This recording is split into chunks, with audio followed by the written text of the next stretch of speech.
So here it is, my today's setup. I'm going to compare some basic stuff with high-end cameras.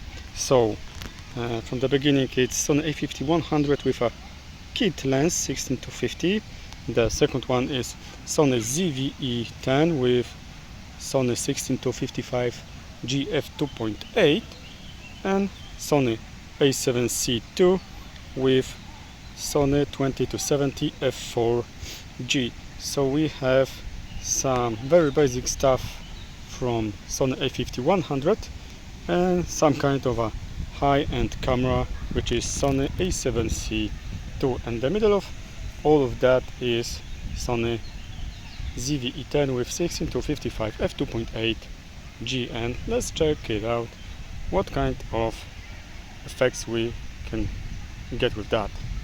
So today I have 3 cameras and 3 lenses, and I think it's maybe kind of funny to compare all of this, because I've got the very basic stuff. It's a Sony A5100, which I am talking to right now, and I paired it with a kit lens 16-50, and the second one is Sony ZV-E10 with 16-55 f2.8 G lens. So both of these cameras are APS-C cameras, but A5100 records with 1080p only, and Sony ZV-E10 records with 4K 25 frames per second. And the third camera, which I am talking to right now, is Sony A7C 2 20-70 f4 G lens. Once again, A7C 2 and Sony 20-70 f4G lens, and this is how it looks on the widest side of all of these setups. And as you could see, I put all of these cameras in the one line, so I wanted to check which one is the widest, and I suppose that of course it's 20-70 f4, but I also wanted to see how it compares, how the 16 from kit lens compares to 16 from 16-55 f2.8 G, and of course I wanted to compare this to 20-70 f4. So that's how it looks. And the funny thing is that A5100 had this screen on the top, so it's not flipping out to the side, but flipping out to the bottom of the, not bottom, to the top of the camera, and I think I feel it kind of nice, and I like it. So you also could see how small the A5100 is and how chunky is A7C 2. So it's a little bit also a thing of the size parameters. And right now I am on the long end of all of these lenses. So right now I'm talking to Sony A5100 with a kit lens. It's on a 50 f5.6, so it's equivalent of 75mm and equivalent of depth of field, as we can see, say like that, around 7.1 or 8. So I think that that's not the best parameters, but also the one thing we have to mention in here is that A5100 records only in 1080p. So we have to remember that, because the other cameras are recording in 4K. And right now let's talk a little bit about ZV-E10 and 16-55, and we have in here 55mm, so it's an equivalent of around 72. No, it's equivalent of 82.5mm of a full frame equivalent, and at the same time it's equivalent of depth of field around f4. So we should get something similar on 20-70, and this is 20-70 f4 at 70mm and on the f4. So this is how it looks, and let me know in the comment section what do you think about all of these images you can see right now.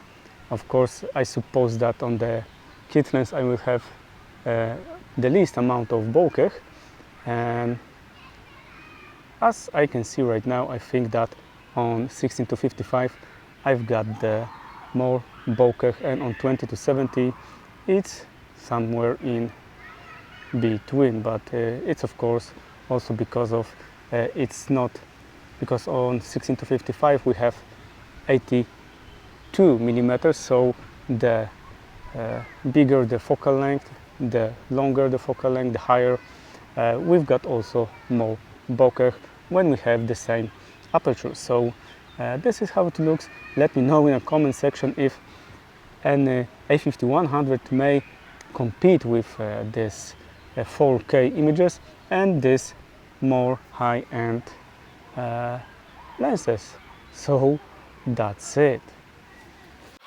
And the reason for recording is very simple, because I just wanted to check it out with how it compares, and at the same time I saw that when I started to have some bigger setups like A7C II and 2070 or 24 to 1 or 105 f4, I saw that having these bigger cameras, it was harder for me to get out with these setups and to do something, and maybe I felt stuck a little bit with this bigger camera, because it was also hard to get out with this and just doing it. And right now we are again with Sony A5100 and a kit lens on this APS-C setup, and we have also not active, just a steady shot. So 16 to 50 has optical steady shot in it, so we are right now using it. And we are also on a 16 millimeters on the kit lens, so it's equivalent of 24 millimeters. And let me know, how do you think, is it enough for vlogging? I don't know, but I already see that I've got a little bit of bokeh in the background, so it's kind of nice. And also I have to say to you that right now I am not using any microphone, so it's only the sound from the inside of this Sony A5100.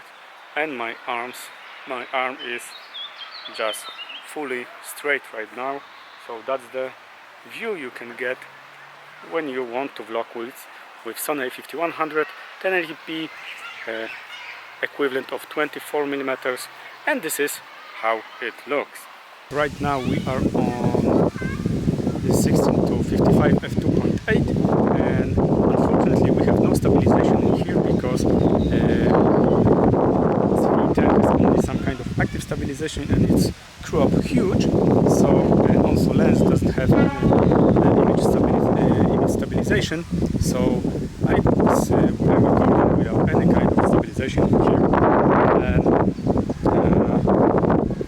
of course we have in here f2.8, so I think that there is more some kind of a blur background, and it may look more creamy and pleasing, but it's also a little bit bigger and heavier already, so that's the point why I was looking at the smallest setup available, and 16 millimeter, also equivalent of 24 millimeters, similar to kit lens.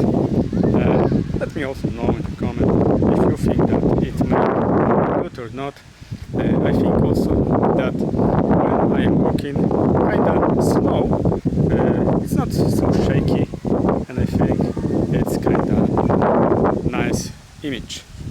And the last setup is a full frame camera, Sony A7C II with 20 to 70 f4, and of course I'm on the widest side of this lens, so on a 20 millimeter, and I suppose that you can already see that it's visibly more wide, but at the same time I have a sensor stabilization in here, so right now the sensor stabilization works on this setup, and after just 15 seconds I already feel that my arm is a little bit painful of the weight of this setup, and it's an F4, So I suppose that it will be similar background blur to the 16-55 f2.8 of on APS-C, and also all the shots you could see with a kind of login in here are shot on the same settings, and videos before also were recorded in the same settings, and at the same time I'm not recording with any microphone in here, so I am using only internal microphone in this camera. So if we would like to be budget friendly, as we can say, and we didn't invest money on the microphone, this is how it is going to sound. So let me know also in the comment section how it sounds for you. It's a little bit windy in here, and I didn't put any dead cats on any of these cameras, and this is how it looks. Look at this right now. I already have to hold my hand to be not so tired and to be able to hold this setup, because it is kind of heavy. And right now we will try to add some active stabilization in here with active stabilization, so it should be a little bit more stable. And I feel like I have some strange problems with A7C2 autofocus today. I don't know. Let me know if you saw something, but I see on the screen that sometimes it doesn't get my eye. And okay, this is it, I think. I hope that you will like this video. Maybe it will be helpful for you, and also thank you for watching just as it is, and I hope that you will like, subscribe and comment below. Thanks you for watching, guys. See ya.